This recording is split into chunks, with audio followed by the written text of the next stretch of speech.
What's up, guys? This is Hyce, and welcome to your probably not super long, but as long as we can, office hours for August of 2025. For those of you who have not been here before, this is where we go through whatever railroad questions you may have and try to answer them. I've got a list of pre-asked questions that are... I've got a list of all the birds crossing my screen right now! Every time, you people.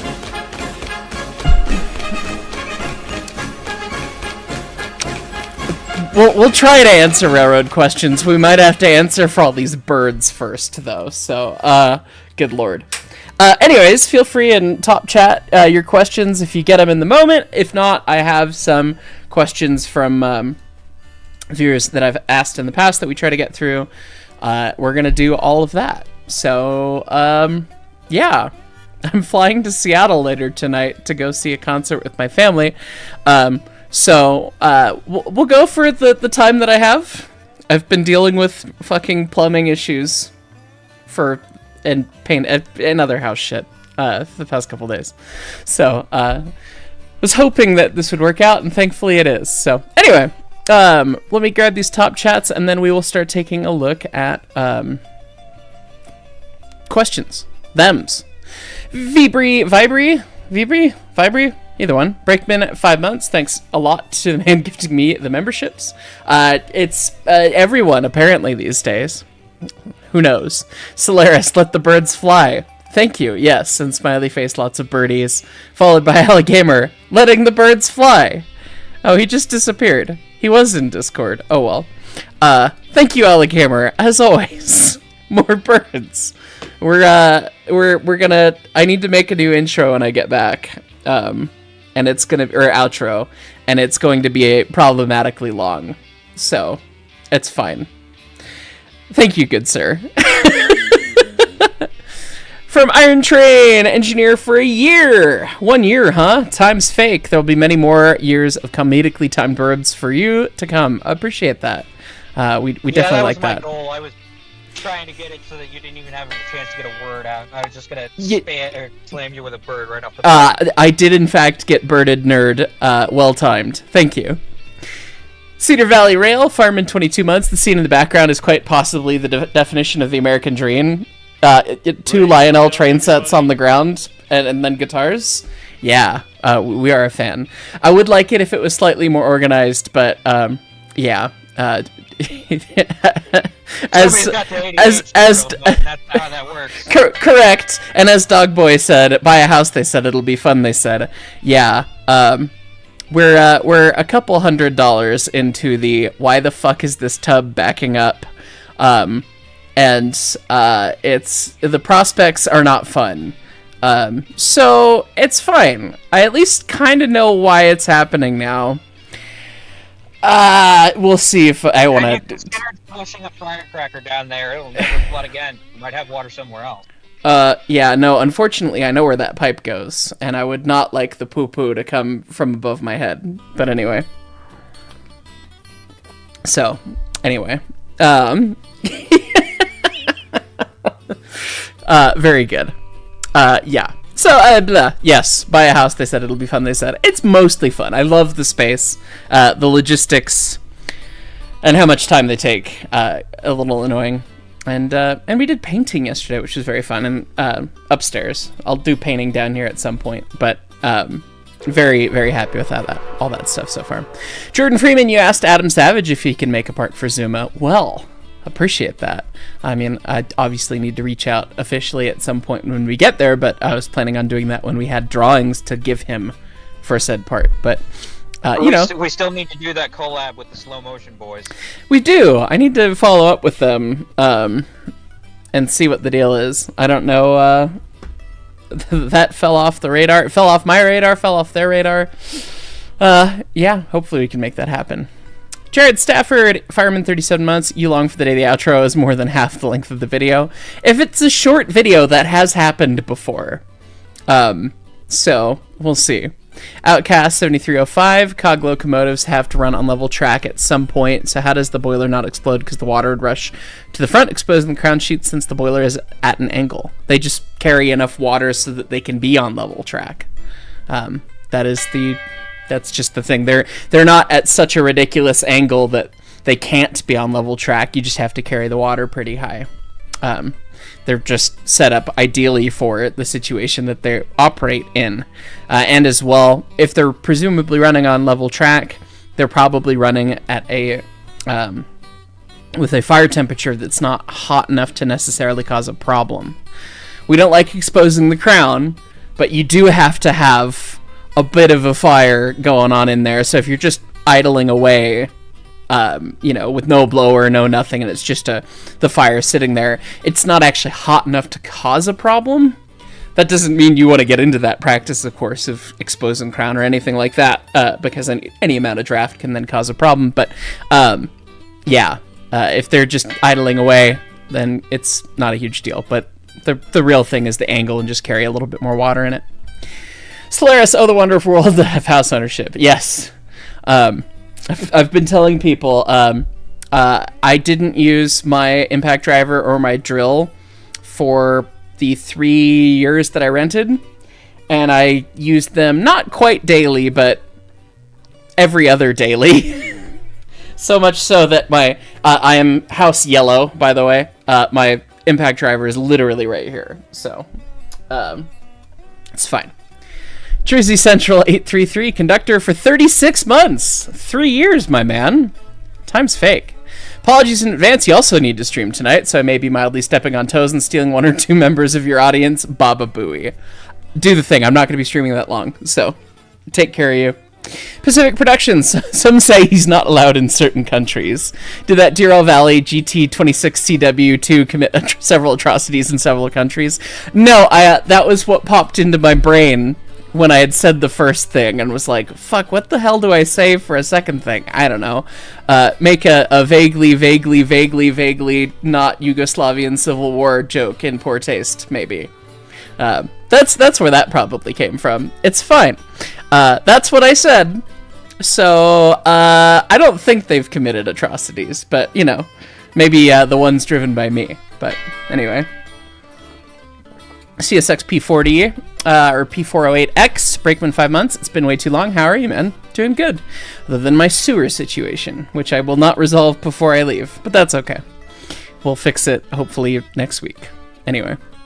Forklift, Brakeman 10 months. Time is indeed fake. Yes, it is. A Whittle fan 491, welcome to the Fireman. Thank you. And Solaris and Call Bob Vila. Yes. Okay. Office hours. I have pre-asked questions. We're going to start with some of those. From Hoover Farms.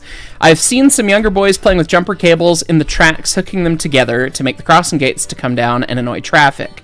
Does dispatch also see this happening through the signal board, and does it screw with the signaling block / PTC?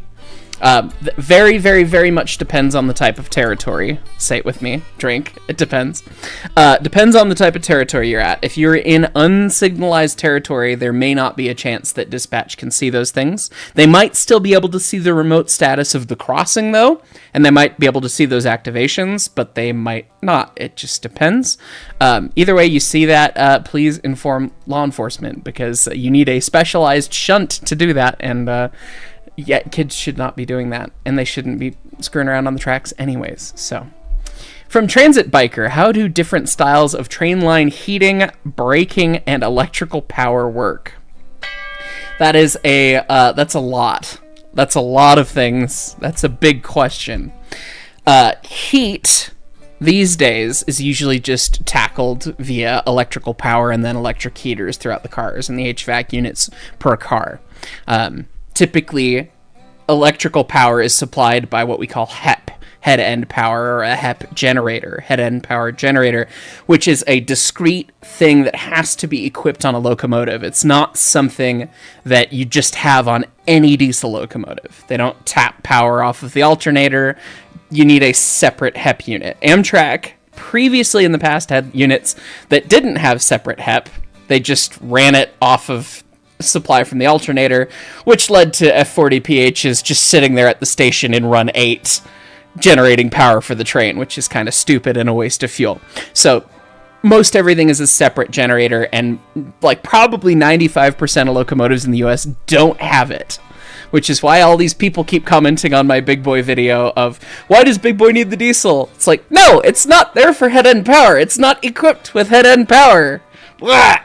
Those cars have generators, specifically the UP ones, and I'm sure that same for the BNSF cars that are going around. But Amtrak, Metra, anything like that, you have head-end power specifically to supply that. Brakes, largely pneumatic.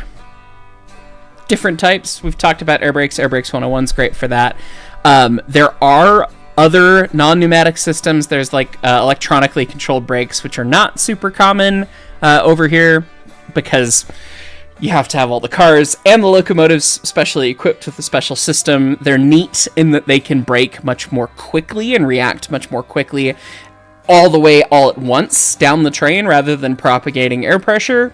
But it's usually not something that you typically see because it's non-standard in that way. I've heard of the Australians, Hyrex, having distinct sets that have electronically controlled brakes, but it's not super common over in the US. And then for any other heating, the vintage one is steam heat, which is just a pipe that runs down the train to radiators that's supplied by the steam locomotive. So hopefully that's a quick one-over on your question, Transit Biker.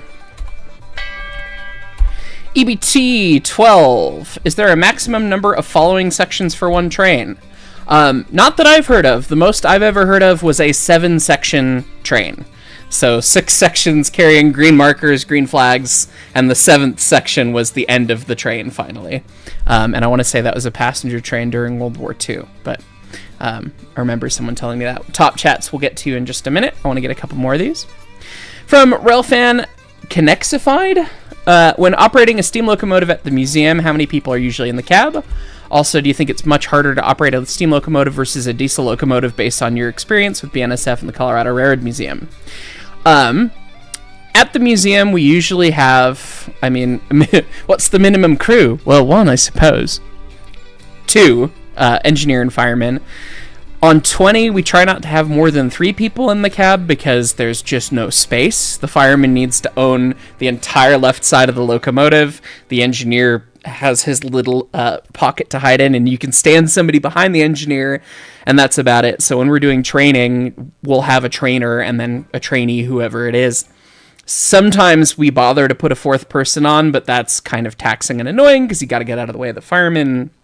It's not ideal. On 491, where there's more space, you can more readily have 4 people, 1 behind each seat. But again, that's kind of it. So usually never more than 4. And is it harder to operate a steam locomotive or a diesel locomotive? It's harder to operate a steam locomotive, and that's why we put that further down the thing. The train handling skills and power application on a diesel can be challenging, especially in larger circumstances. At the museum, it's pretty darn simple. But let's just preface this a little bit. You need 1 whole extra guy to be able to function a steam locomotive, whereas with a diesel locomotive, you just need the 1. Pretty much. And like when you're talking about big train handling, that is a tough separate thing that typically is only done with diesel locomotive engineers these days. But if you had a steam engine, the locomotive would be truly fighting you back too. So steam is generally a little bit harder. All right, I'm going to do... Now they got to operate 2 of them at the same time with distributed power. It's great. Yeah, that does get interesting, I'm sure. From Skag1573, greeting Professor Burb. How do the cylinders on the engines with 3 or 4 cylinders connect into the running gear? Oh, that is, this is where we need to steal footage from my buddy Lori. But I don't know what footage it is. They just have a crank call. Yes, crank calls indeed. They have a crank on the axle that they attach to in the middle. Is the short answer. So rather than having a smooth axle, it'll have a step in it like a crankshaft in a typical combustion engine that the cylinder that then ties into. So, okay, 1 more, and then we will go to top chats. From Ethan. Howdy, Hyce. I've been wondering about how the concept of signal air works. I've heard stories about conductors and brakemen pulling the air to communicate between the rear and the front of the train. My first thought would be opening an angle cock and communicating that way, but it sounds too dangerous opening up the airline with 90 or 110 psi on it. Any ideas? This is the first part of their question. Yeah, signal air does not do that. It's a separate cord and a separate airline that runs down a train, if equipped, that would then blow a whistle or horn in the cab next to the engineer. So they can relay commands via Morse code, any sort of that thing, any railroad's dedicated whistle code, by operating a cord that runs the length of the passenger train. Earlier than that, you could see on 1870s Baldwins and etc., they would have a signal gong on the upper part of the roof above, basically the deckway, that would have a rope running to the carriages behind, and everyone... Oh, damn, Rex is here, and I said carriages. Fuck. The Australians, it's coming back. Coaches. Yes. He's been infected. He's still upside down. Somebody help! So, I need your walls. Similar thing of you pull on a string that runs the length of the train, and then it dings the gong so that you could communicate from the cars back to the locomotive. Yeah, it's not done via the actual train line. You could slowly open an angle cock if it was easy to reach and slowly bleed air, but it would not be terribly perceivable to the engineer, and that's not something that you'd really want to be playing around with. So, well, there are some cabooses that are equipped where they had the airline that ran from the train line that ran underneath the caboose up through the middle of the caboose and to a valve that was up in the cupola with an air pressure gauge on it. Not only so that the conductor's valve, pressure, yeah, but Yeah, they would be able to communicate that way instead of just opening an angry cock. As seen in Caboose's 101. That's less so for communication and more so for, I need to stop the train from back here. Or slow it down from back here. Yeah. Telling you I need to stop is communication, I feel like. it is vaguely communication. You're not telling the engineer something other than when he sees the brake pipe pressure disappear.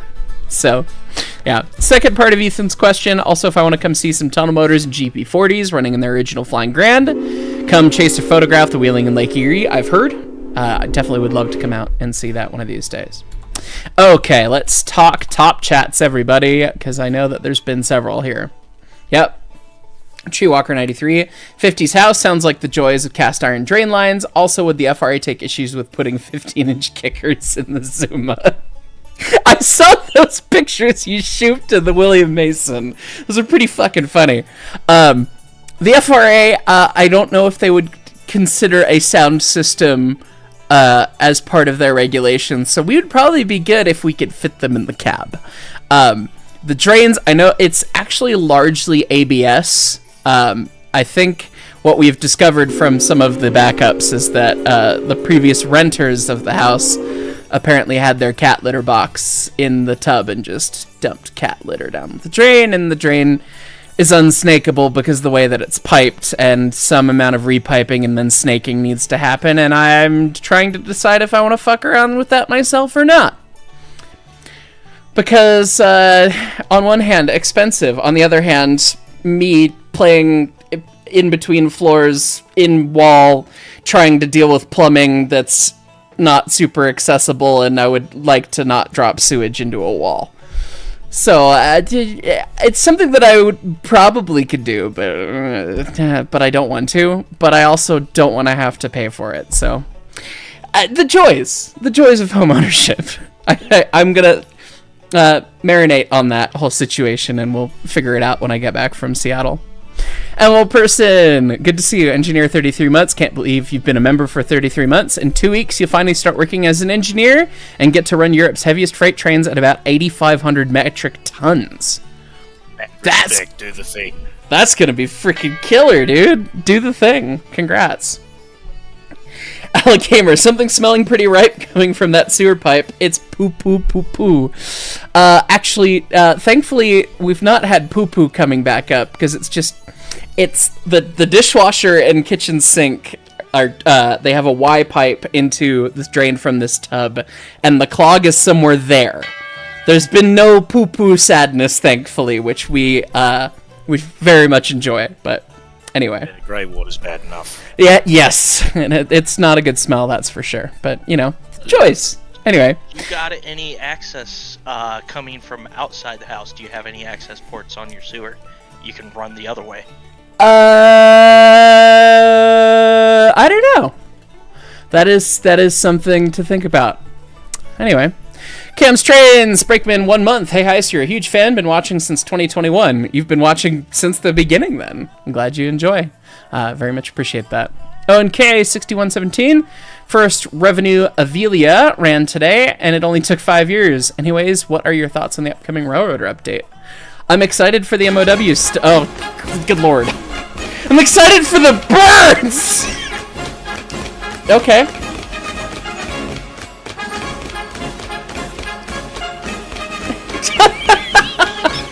Oh, lordy. Why, thank you. That genuinely, scared me slightly. Anyway, upcoming Railroader update. I'm aware of the MOW stuff that they're going to be doing, and I think that's going to be nice. And it sounds like some of the abilities to have a smaller map that might be a little bit more dense with some of the map changes coming to, is it Almond? That might be a pretty fresh way to play it. So I think it's going to be good, because, yeah, I was definitely tired of it by the time we finished the series. So when the update does come, we will probably do, I don't know if it'll be a season 2 or if we'll just start up with the update or what, but we'll do probably a live series of that weekly as I can. It depends on when the update comes out, and it depends on my schedule, because my September is fucked. Anyway, Andrew Lucia, you think you remember hearing about this during the Cursed Train stream, but what would a slotted internal main rod look like?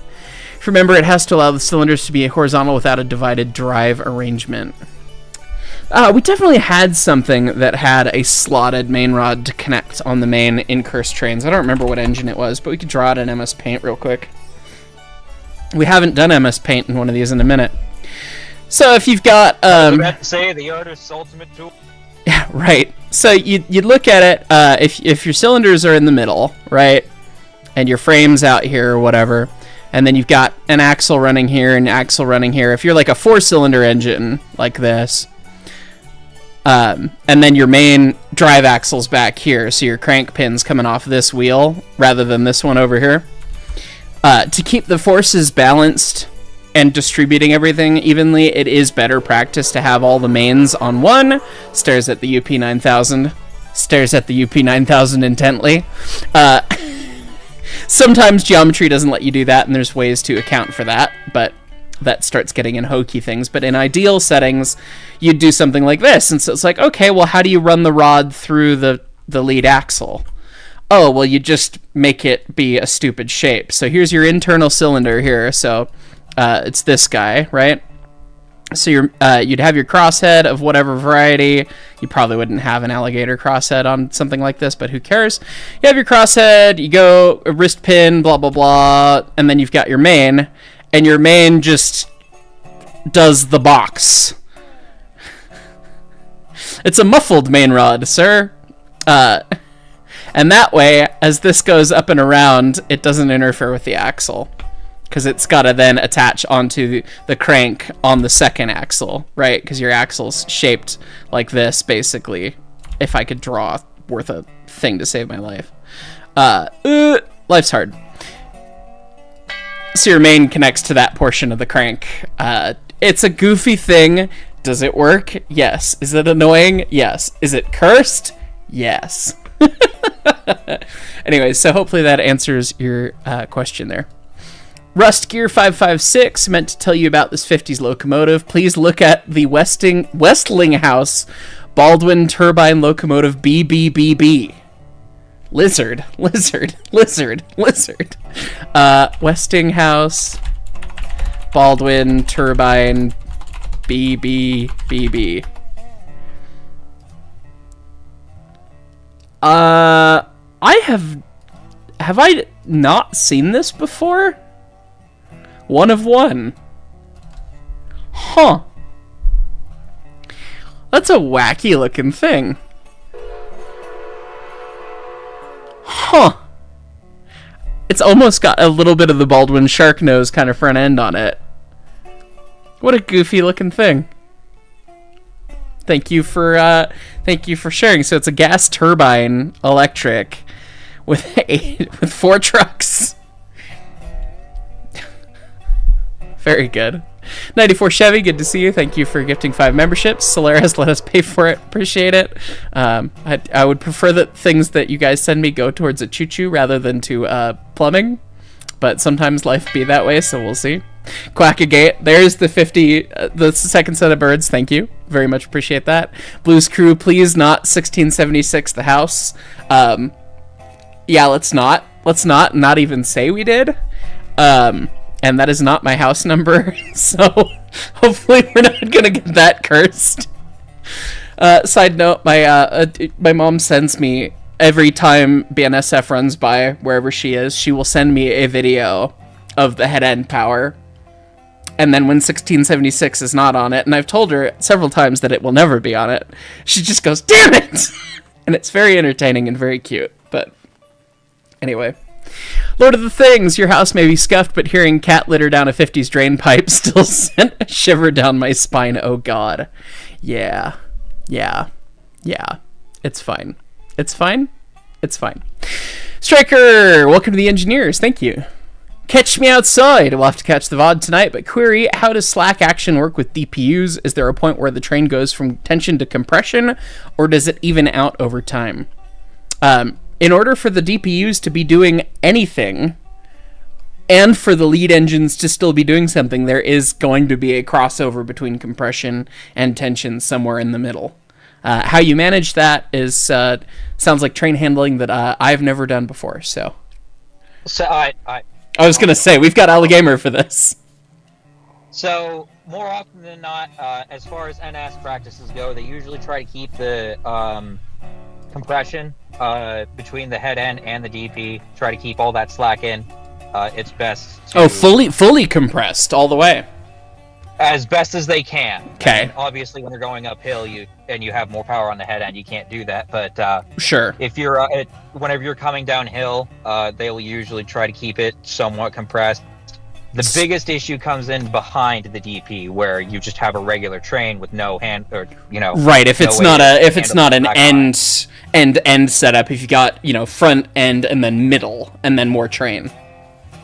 But if you keep it compressed, there's less chance of you ripping a knuckle, right? For whatever reason, so, should slack surprise you at any way. But that's generally we use Trip Optimizer, auto run, and that's generally how Trip Optimizer usually tries to run it too. It usually tries to keep the slack compressed. We usually don't use the dynamic on distributed power unless the whole train is coming downhill. For that reason. It also helps whenever cresting a hill to try to keep it all compressed, so that you don't rip it in half again. Right. And since the DP is usually right around 75% of the train length, or at least half, then you only have the rear half of the train that you have to worry about, and most of the weight is already over crested the hill. The same thing goes for going into a dip. If you keep it all compressed, there's no way for the slack to tear out, and you rip it in half in the dip. Right. So usually it's more compression than keeping the slack out, unless, like I said, it's all uphill. But there is the section between outside Altoona with the horseshoe curve, where we will put a helper on the rear end to also do the same thing, to try to keep that slack compressed in on the rear end, so we don't train line or something untoward. That makes sense. Makes a ton of sense. Yeah, I was thinking in my head of just solely uphill. You need the power, but yeah, I guess you're not cutting the DP out on anything that's a roller coaster. So, yeah, that totally makes sense. Thank you, Alligamer. Appreciate that. That is specifically what the section between Greensburg and Derry is. It's just a great big roller coaster. We have like 2 great big dips, one at Greensburg and one at Latrobe, and then it's just. That'll do it. Good stuff. From Jared Stafford, drops a fat dookie in the wall. Yep, time to sell the house with a special Easter surprise. Yeah, that is the biggest reason why I'm like, maybe I don't do this, because I would develop new curse words if I drop sewage and or parts of piping in the wall. A new language will be invented. And nobody needs to hear it. To me, that would be a pretty shitty time. It would. Boom. Anyway, Space Ginger. Most houses have a Y pipe with a cap on one side to snake out from the outside. Used to do septic work. I would assume that there is something like that. I just know that based on the activities of the rest of the plumbing, that it is localized in a specific part of the I know where the clog basically has to be. And I don't think sneaking from the outside would work, but I appreciate the tips. Resident Evil 742, hey Hyce, I hate to hear about the pipe issues, hope it gets fixed, me too. Tracking said, books were delivered to the museum today, so I hope you enjoy. All the best to you in your new house. God, Dusty did text me, and I did not text him back. He said that I got a package at the museum today, so I'll pick it up next week when I'm next there. It's fine. I was gonna go this week, and then plumbing decided to be a time. So, anyway, Cam's Trains. Hey, Hyce, earlier this year, I went to the Nevada State Railroad Museum. You went with the cab of Glenbrook, saw the little bell in the cab.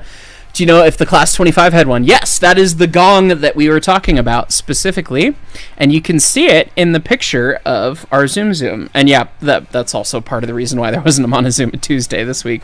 My apologies. We'll bring it back next week. But let me pull up that picture. You can just barely see it in the rear shot of the Zoom. So, yeah. Did you go get the bell? No, I've not gotten the bell yet. We're going to be grabbing it next week. I got to call Bo about that as well. But yes, as soon as we have the ding ding, don't you worry. We'll be showing that off on camera. But anyway, yeah, so here's the front rear shot of Montezuma. And you can see the little ringlet for the cord itself to run to, and then the actual gong itself right there.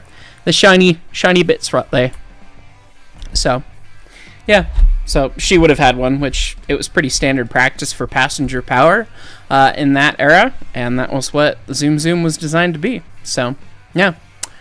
Trainspotter 454 gifting 5 memberships. Thank you. Oh boy. To Herp Derp 7007. That's a fun name. Conductor 22 months. How time flies indeed. Cheers for the great content as always, Hyce. It's just about 1 a.m. here in the UK, but who needs a sleep schedule? That's true. I've got a UK thing. I've forgotten about this. I'm glad that somebody said UK so that my brain switched to this, because I have a thing that somebody needs to at somebody from the UK with at some point here. When I saw that he was doing these, I had to have one to show support to my twin. If I can get this open without too much trouble. It's wrapped in all manner of red tape. I guess I will continue trying to open this while we do this. But yeah, I'm glad you're enjoying the stream, even if it is at expensive sleep on your part. But anyway.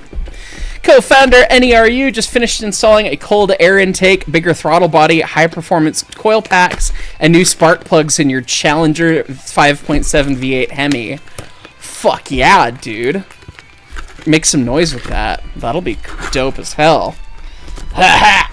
Okay. Box 1, almost dead. I actually moved with this boxed. I got this right before we closed on the house here, but anyway.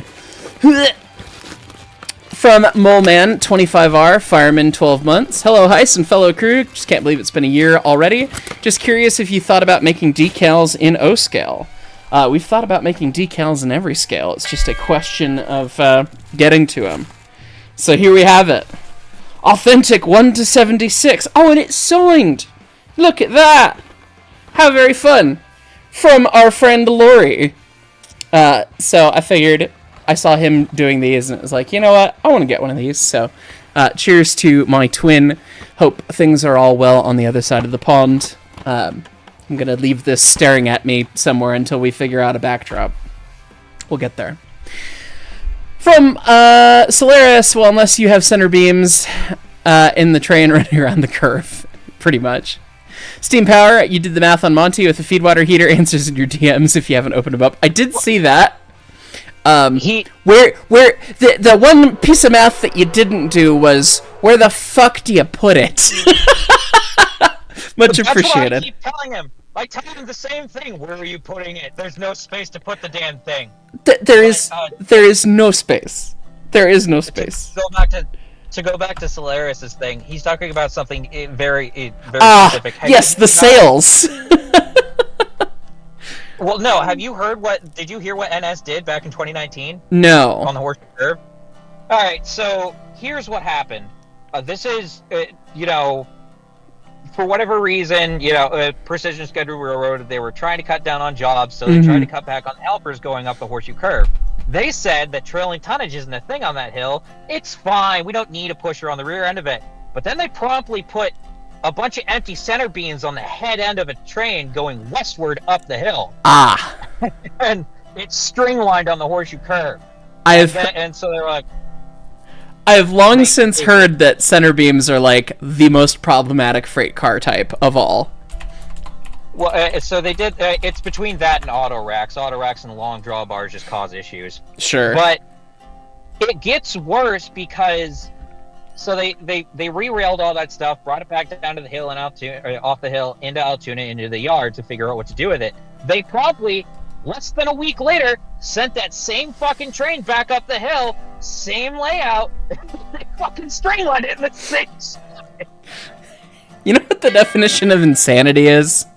The railroad, anyway.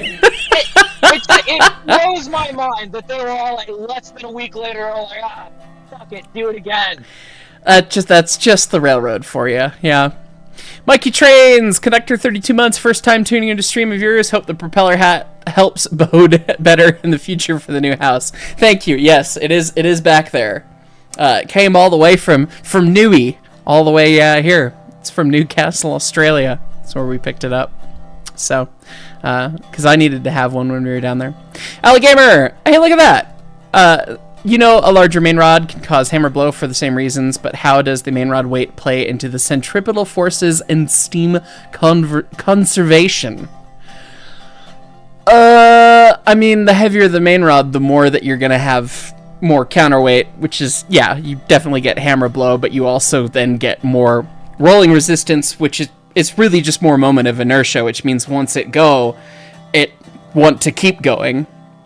And that was kind of my thought process is that with inertia, as the main rod is continuing to spin, the weight of said main rod would, try to drive it to continue. And right, I was just curious it's such a small piece compared to the rest of the running gear, that even if you had like God's heaviest main rod for the sake of that, you run into so many more problems with hammer blow before you would get a benefit of a little bit more momentum, would be my guess.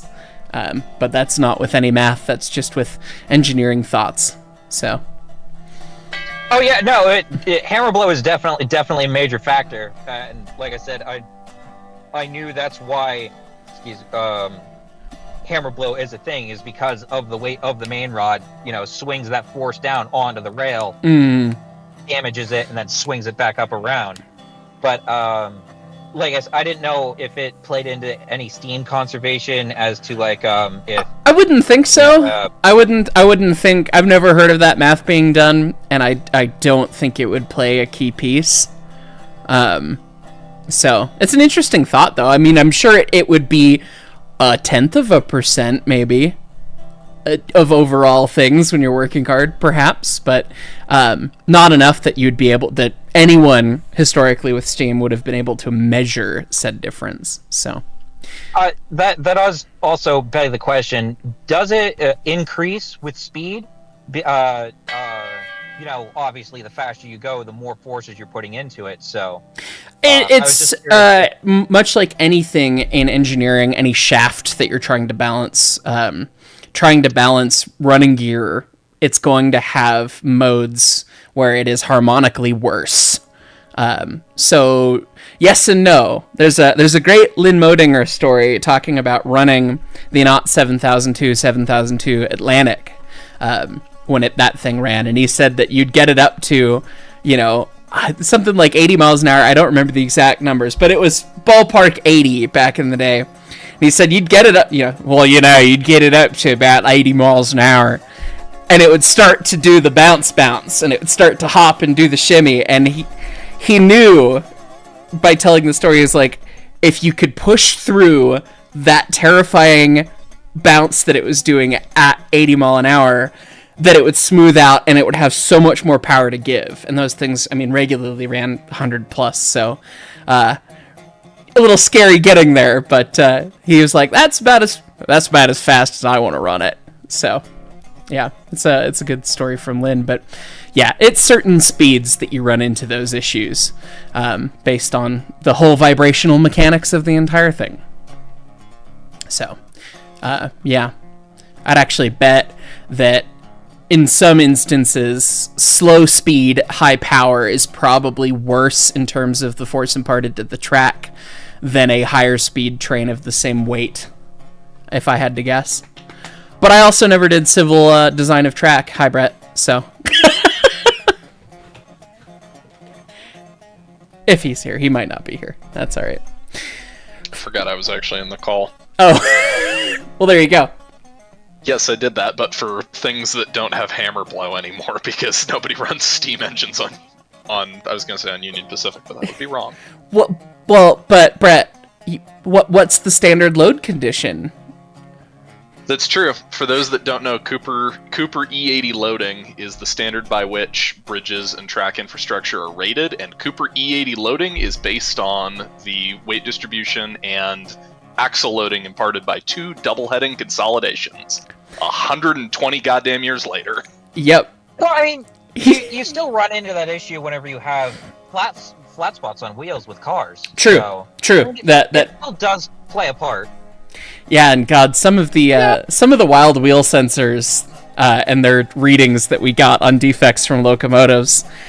It's pretty impressive how bad the hammer blow from flat spots can be. I remember the highest one I remember seeing, I think, was 125,000 pounds loaded on one wheel. Bonk. Bonk. I believe it. We have a wide detector out there towards Mount Union, where the EBT is. And it does the same thing. It measures the vibration of the rail to see how much force the wheel is putting down to see if there's how bad the flat spot is. And I've heard some pretty bad flat spots, and it hasn't set that thing off. So it makes me wonder what the tolerance really is. Yeah. Well, think of it this way: if one of your a Dash 9 weighs something like 415,000 pounds, and it's got 12 wheels, and you're getting a quarter of the weight of the locomotive on one of the 12 wheels.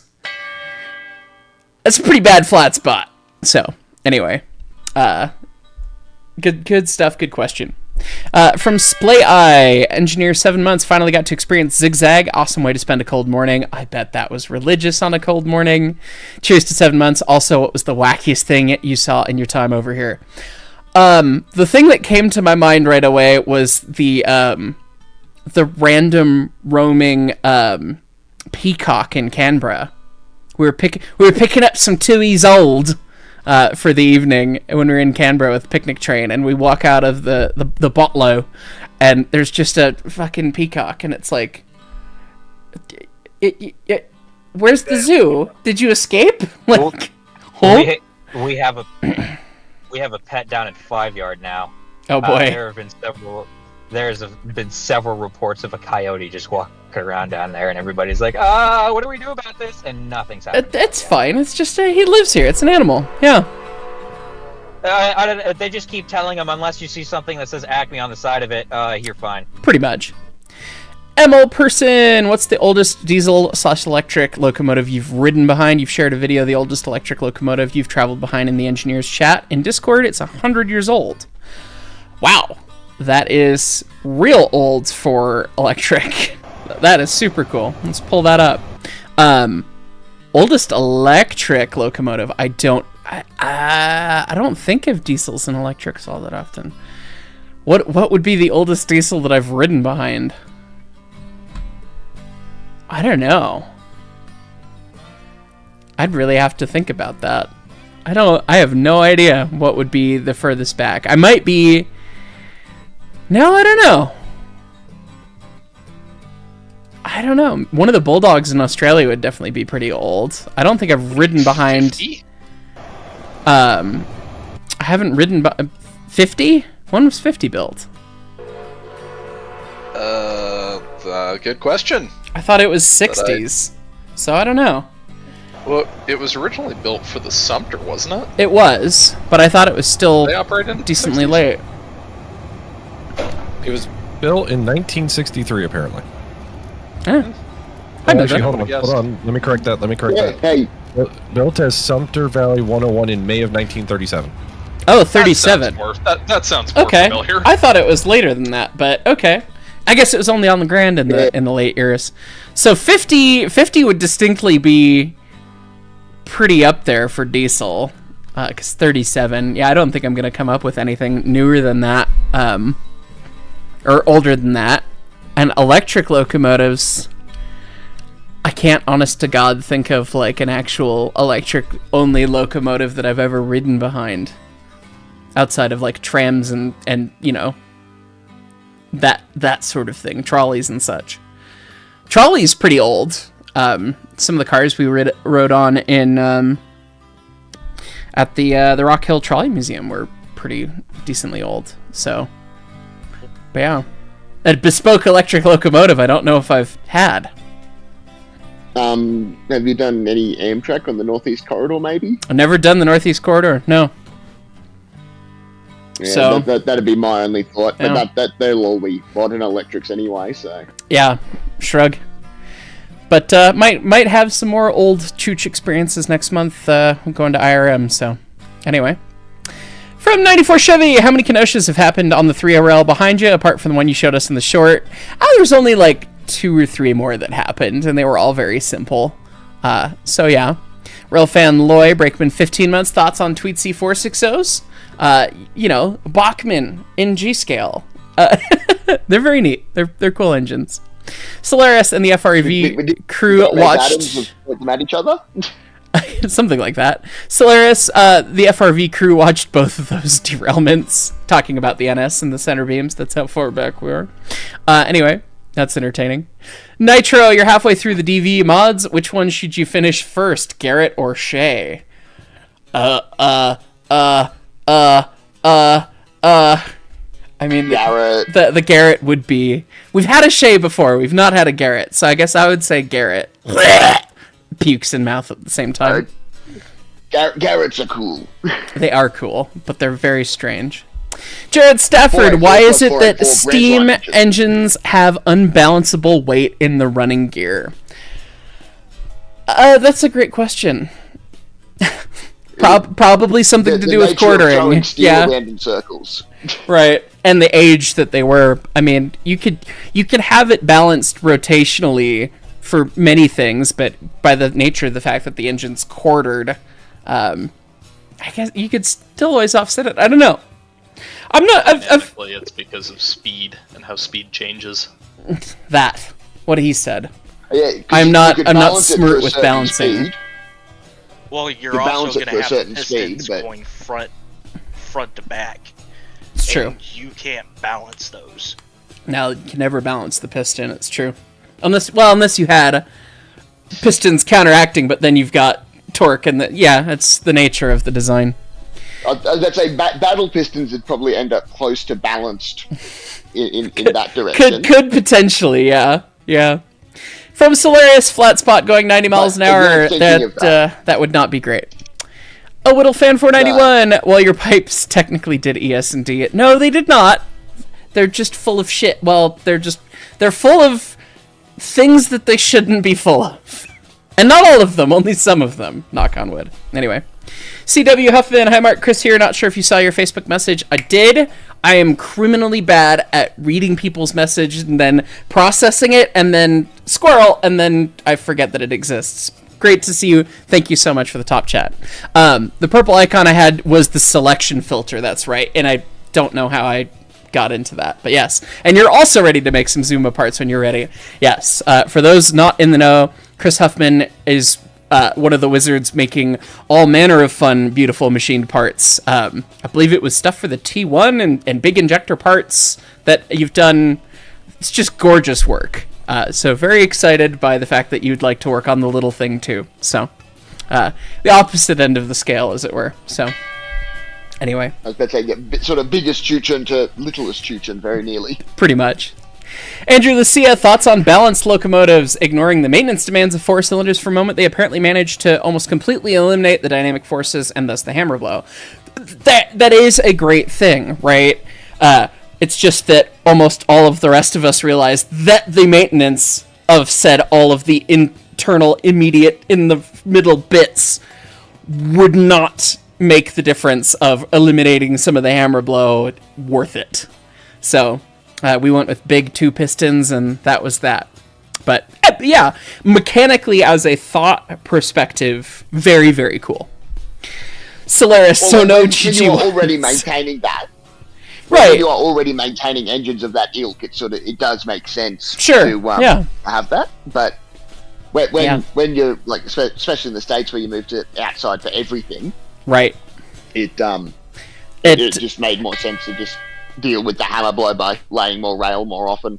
pretty much, yeah, rather than paying for lots more machinists and machine time.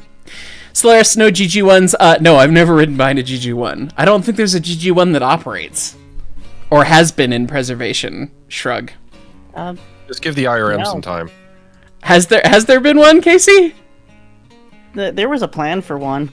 Oh. Okay. There's a. So my crew I dodge forget who it operated in the was. 60s. The guys who bought EMD. Progress Guys, Rail? about GE? Progress Rail was when the AEM7s were getting retired. They were looking for a GG1 to put all AEM7 guts into. That would be fun. That could have but been give neat. the IRM time. I have faith that those crazy guys will do something. We would like to see that. Yes. GG1 on 600 volt DC. Why not? The new IKB, hi, I've rewritten the South Shall Rise Again into the Grand Shall Rise Again. We'll DM you the lyrics. Have I met Alex Carnes? No, I've not met Alex Carnes. And that's all I'll say on that subject. Lord of the Things, your pipes did not ES&D, and that's the problem. We don't want the pipes to D. We would like the pipes to continue L-ing. Anyway. Co-founder NERU, the Connecticut Valley Railroad Museum Connecticut Valley Railroad in Essex, Connecticut, yes, has the oldest continuously operating diesel in the nation. 901, it's a GE 80-ton center cab. Well, that's neat. I know about You Valley people just want me to come visit. I understand, okay? It's a cool engine. Is it? There's a photo. A of this. GE being the oldest diesel, or just was it oldest continually operating? Oldest diesel? continuously operating, yeah. Continuously operating. Yeah, okay. Yeah, whereas my oldest diesel is very nearly the oldest diesel. It's the oldest, very nearly the oldest mainline diesel still in operation, at Right. least by Australian standards. There you go. GM10, which is same age as B61. This 70 is- years old. This is change. not what I pictured when you said GE 80-ton center cab. It is a prototype. I see that. That's pretty neat. So, yeah. Excellent. No, that's not what I was picturing either. Yeah, that doesn't look nearly like any of the tonners that we have at the museum, but that's unsurprising because ours are steel mill dog shit. So, anyway. Jordan Freeman. If anyone would be interested.